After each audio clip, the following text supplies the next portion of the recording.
Right, February 10th, 18th, 2010, excuse me, and we're going to go with the second half of the mix today. Let's talk about what's happened recently. You got the NCAA.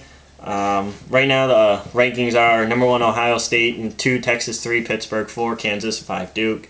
Seems alright except for the Texas, Ohio State thing, controversy, where I think Texas should be number 1, but we'll leave it at that. With last night's games, or Wednesday's games it was, Wednesdays, we had some upsets. Number 12 Connecticut beat number 9 Georgetown 78-70. Good for Connecticut. They're a good basketball team. You're going to be surprised how far they go this year.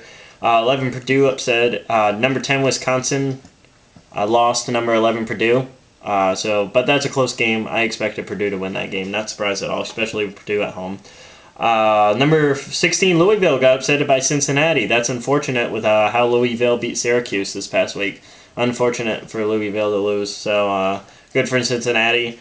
And San Diego beat St. Mary's. I thought St. Mary's was better. They were number 23 ranked, but ranking system's going to change. So another thing with the NCAA is this guy named Almore Updike Jr. of Dadeville, Alabama. So whatever, he's an Alabama field. This is unfortunate. It's one of the worst things I've heard from a fan doing.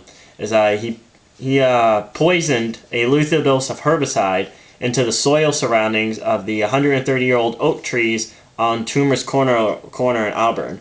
These are the trees that are throwing toilet paper on when Auburn wins and gets a victory in football or whatever the case may be.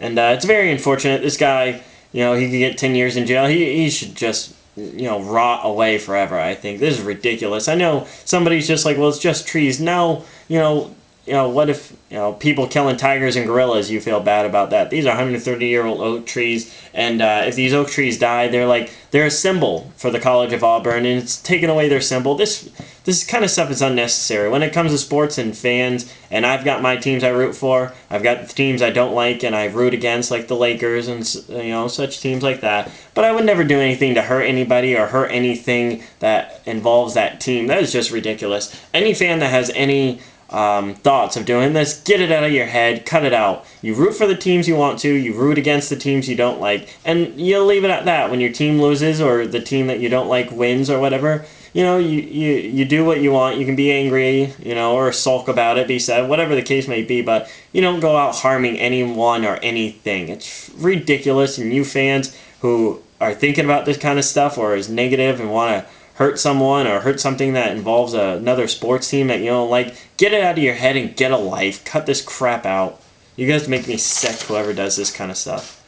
But anyways, besides that, hopefully Auburn, you guys can keep your trees. I mean, I'm not a huge fan of Auburn. I'm more of a Texas Longhorns guy, but Auburn, I really hope things go all right. You guys don't deserve that. But all right, let's go over to the NBA. You got the Spurs and the Chicago Bulls last night. The Bulls won 109-99. I was shocking by the score, but I was more shocked by Derrick Rose, who scored 42 points for the Bulls. That's awesome for him. I knew it. The Bulls I am more scared about in the NBA than if I was another team in the NBA. I mean, you got the Bulls, who are the number 4 team, everyone considers basically. Orlando, the Celtics, and the Heat. Orlando, they have their on and off nights. It all depends on Dwight Howard and sometimes the supporting cast. So Orlando's iffy. Celtics, you don't know when it comes down the stretch if they're going to be too sore, injuries, that kind of stuff. And the Heat haven't had enough time to get together. But Rose and Noah have had enough time to get together. And Boozer is clicking a lot better than I thought he was going to in just his first year. And Derrick Rose is an amazing point guard. I knew he is. I mean, him and Rondo, 2 top point guards in the league right now. I don't care. You can make the argument. They're exactly neck and neck, in my opinion, because Rose can score a lot of points and he can get the ball to players. But Rondo can get the ball. Rondo can score a lot of points sometimes, but he doesn't do it consistently like Rose. Rondo can make a lot of assists, though. He's like the assist player of the year, in my opinion. He can get the ball to any player for them to get their shot off and score points. So Rondo's got his characteristics. Rose has his 2 top point guards. And I'm really counting on actually the Bulls and the Celtics in the finals that can be possible. I really do. And I really am scared of the Bulls more than anything. If they can get hot, which I know they're going to, with Noah, Boozer, and Rose, tough team to beat. So watch out for them. Watch out for the Bulls. I'm making that prediction already. Go over the MLB. You got Pujols, who he did sign up for spring training. He showed up for the first day. Told reporters that they're way off on anything they know, which they probably are. I mean, no one's. The media was never informed by how the negotiations were actually going. We were all assuming. People were saying negative things about Pujols. Just leave this guy alone. Let's see what happens. See what the deal is. See what happens if it gets done, or if he holds out until November like he says he is, and just leave it alone. Let Pujols play baseball for now. It didn't get done, unfortunately. So just let him play baseball, talk about that, and leave the contract negotiations to him, and you guys can talk about that when they pick up again. So, Pujols, hope you do a great job. I hope you make the right decision on, what's for you, and hopefully you stay with the Cardinals. So, we'll leave it at that. The other unfortunate thing is, most of everybody knows, is Detroit Tigers star Miguel Cabrera. He's arrested in Fort Pierce, Florida for a DUI.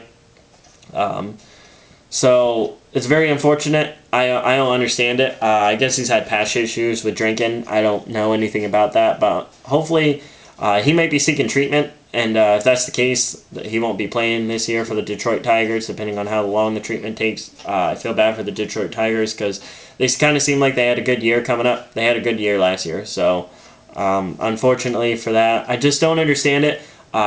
Just like Braylon Edwards for the Jets, who got arrested for a DUI. I don't get it. You guys have tons of money, a lot more money than the average Joe, and you drive and drink. What is the point? You can't afford a cab? What, you don't want to pay a couple $100s or whatever? Or you can't afford a limousine or something? Come on, this is ridiculous. I hate celebrities that get DUIs, or any professional that gets a DUI. Pay the money. I know that you got tons of friends or other players that you could call up to come give you a ride. So you guys, start being smart and stop drinking and driving. It's ridiculous for players and athletes to be drinking and driving. They have tons of money to afford a cab or call one of your teammates to come get you. I know they would. So that's the MLB. On to the NFL. The labor union and players, they're going to have mediation from a U.S. government agency. Will oversee the negotiations. We'll see how this goes. It seems like the right step in the right direction. So I'm looking forward to it. See how it goes for them to meet. Supposedly meet for the next 7 days straight. I'm excited. But I just want to inform you of how we are with that. Richard Seymour signed a 2-year deal with the Raiders for $30 million. Good for him. He's a great defensive player. Good for the Raiders. So they look like the Raiders are going to be a better team than even last year, which they went 8-8. They're going to be all about defense. I can see next year. So hopefully they keep their quarterback that they got and try and improve their offense with the draft. With that, you got Brandon Bakes, the NFL punt returner for the Redskins I was talking about last week, who got stabbed outside of a club. He had a lung collapse. That's where he was stabbed. He's still in medical care at the moment.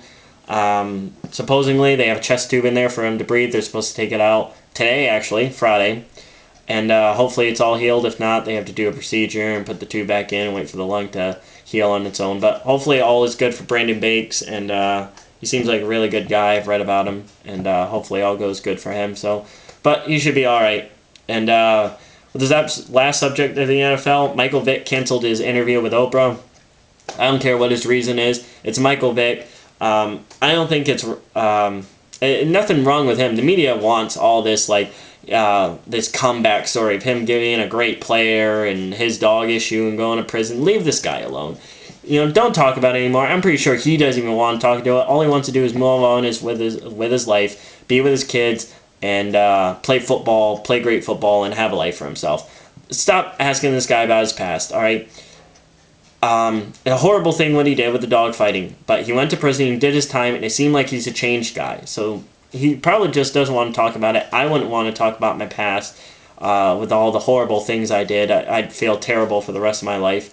So just leave this guy alone. It's probably why he canceled it. He has every right to cancel with Oprah. I don't even care. Whether he talks or not, he's a football player. I watch TV to watch him play football, not to go on Oprah Winfrey and talk about his past. So, Michael Vick, do whatever you want, guy. You're awesome. You're an awesome football player, I think, when you're on the field. and you seem like a good guy. So with that, that's going to conclude the second half of the mix.